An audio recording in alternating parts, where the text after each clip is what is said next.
Hey everyone, thanks for joining us here in the Navient Credit Union Broadcast Center. I'm Molly O'Brien. I'm joined by Dr. Jeff Carparo. He is a doctor at Rhode Island Hospital. He's also founder of Naloxbox. Thank you so much for joining us, Doctor. Yeah, thank you for inviting me. Yeah, I'm so excited to talk with you today.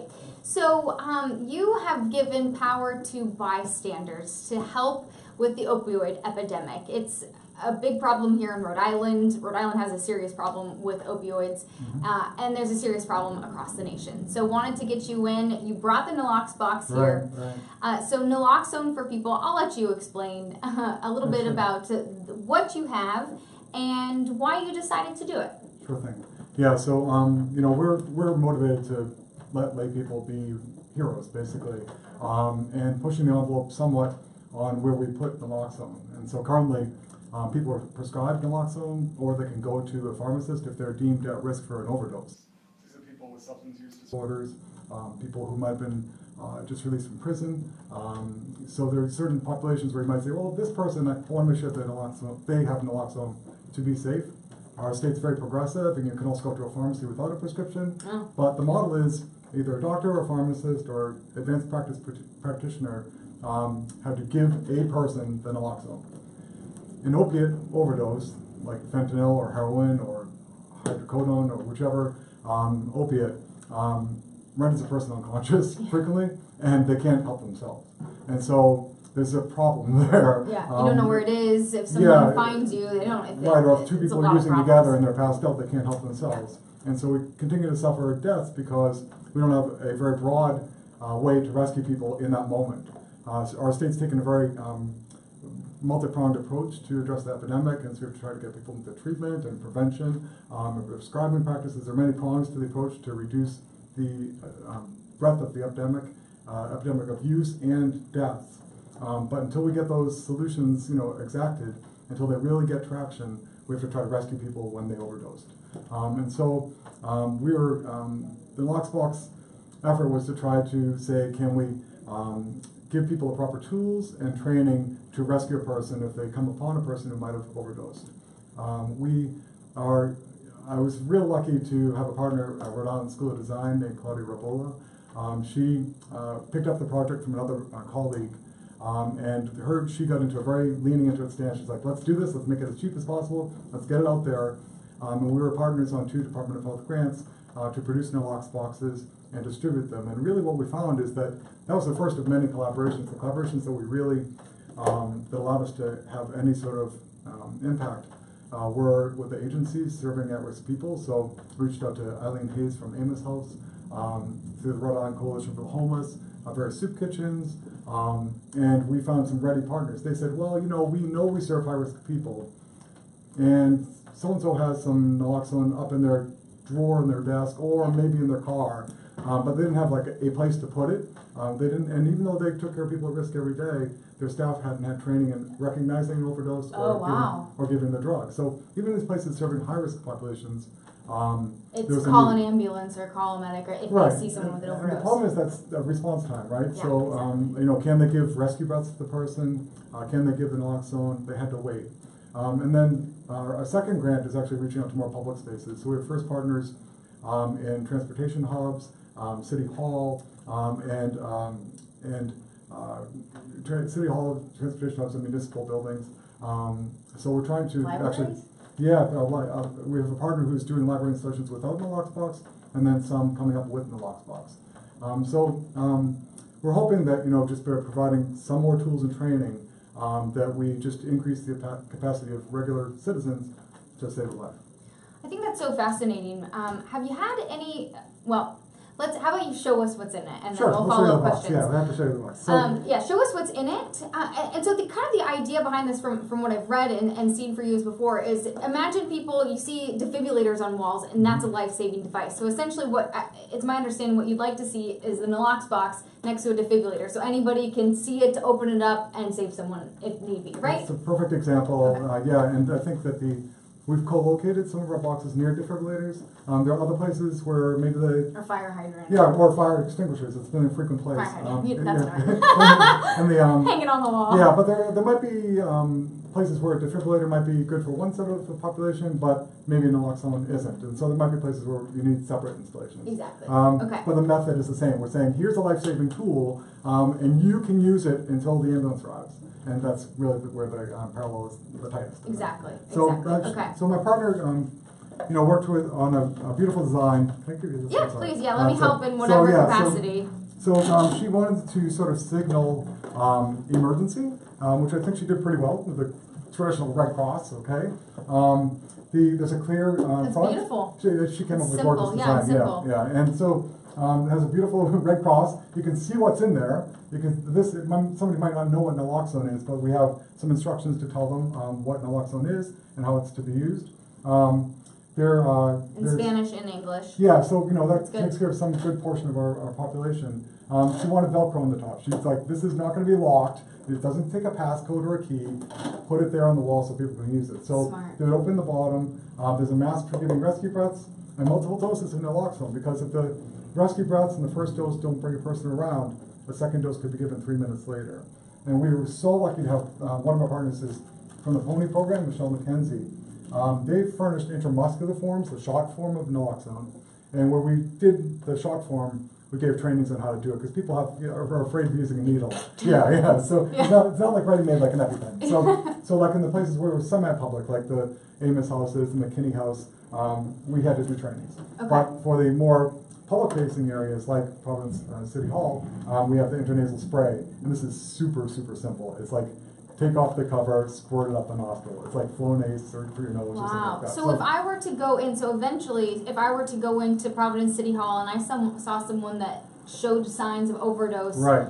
and I had read about what was happening, I saw this interview, I could go find this box, look at the instructions quickly, Yes. call 911, give them this. That's the model. I mean, you want to be sure what you're, somewhat sure what you're doing. Yeah. So you're still calling 911. You're Yeah. still looking for a defibrillator if you can't feel a pulse. That's critical. And chest compressions. You're going to do basic CPR if you have that training.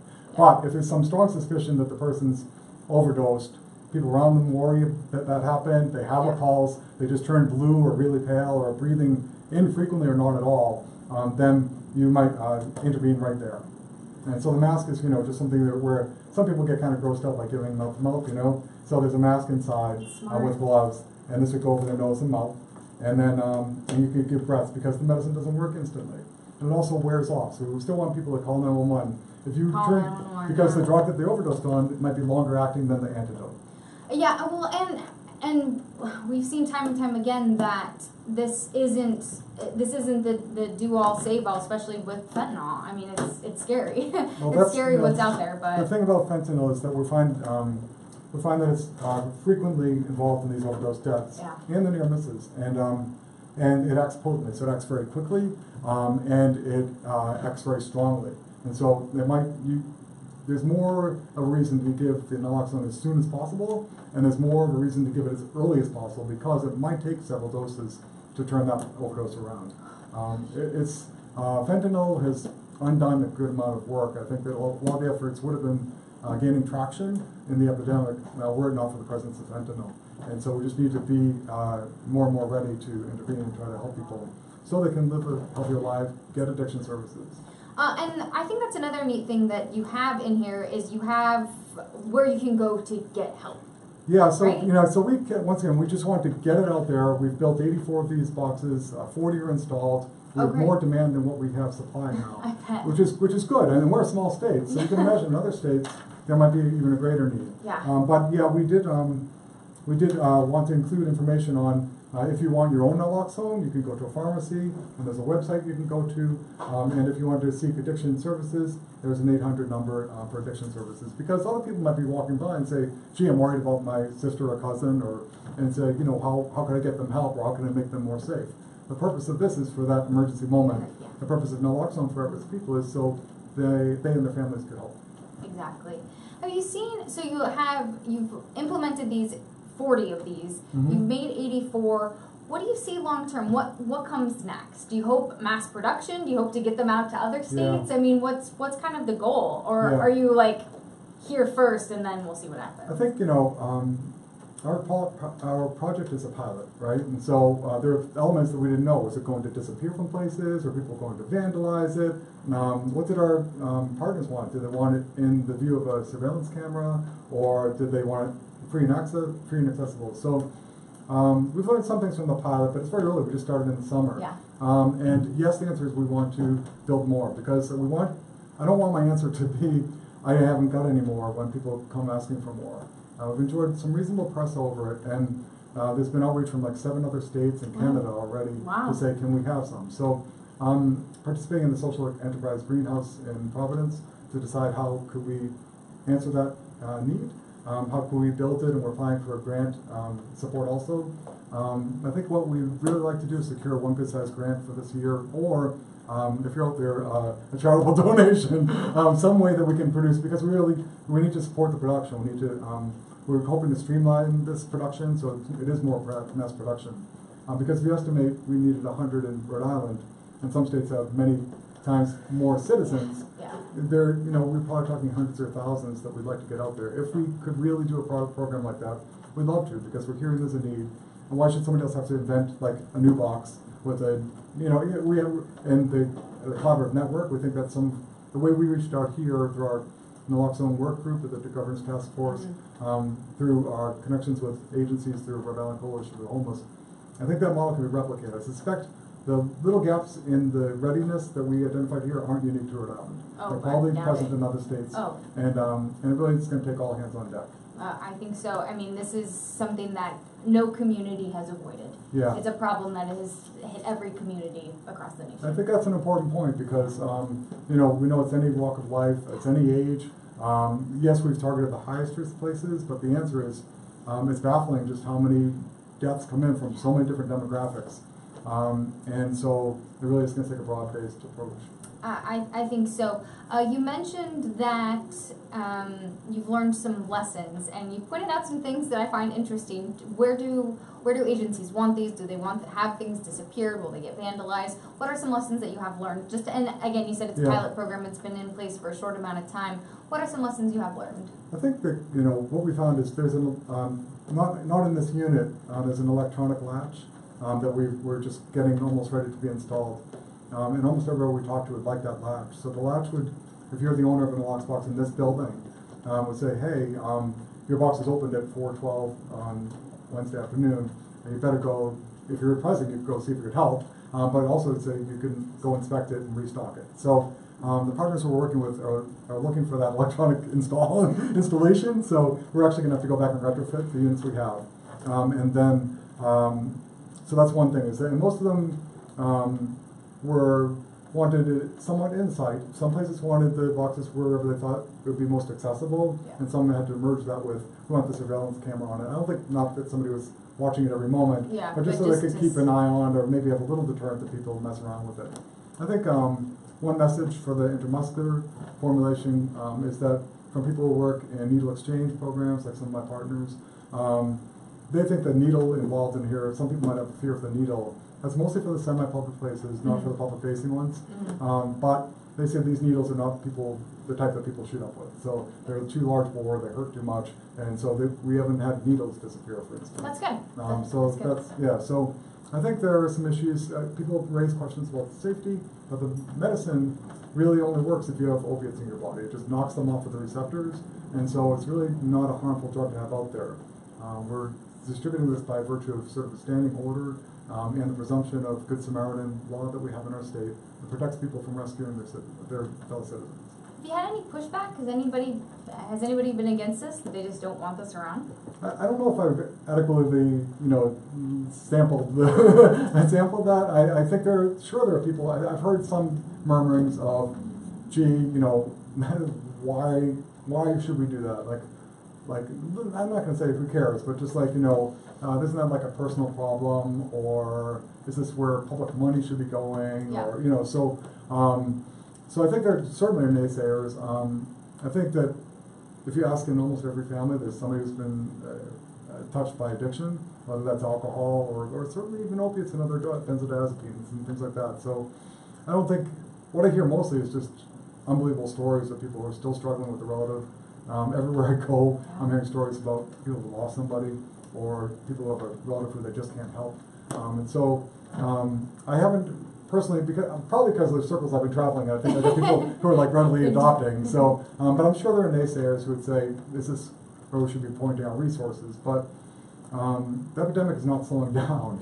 There aren't that many epidemics that we will live through in our lifetime. And it's interesting what you said, that this is just one step in the multi-spoke. Oh yeah. Tackling this issue. You'd so much rather have people not get hooked the first time or get into treatment early. This is just one step. This is to keep them alive, because we have people on our team who are in recovery who, we hear stories of like it took 7 times to try to get clean, or 9 times. Yeah. And so, in the middle of that, people feel hopeless and they feel like this might be a hopeless situation. But then you have people who, like, at Amos House, who are working full time there in recovery. It's startling, amazing turnarounds. So I think, just like the hope that you would have for a relative or a loved one, you have to have some hope broadly that we all can, make people a little bit safer and give them a chance at that kind of life. Well, thank you, Doctor, so much for coming on and welcome. sharing Thanks your for story having with us, sharing your invention All right, yeah. and life-saving device. I look forward to seeing that in public spaces. So keep us updated on the timeline, please. Thanks so much. Perfect. Thank you take so care. much. All right, My everyone, pleasure. hang tight with us as we get set up for our next guest.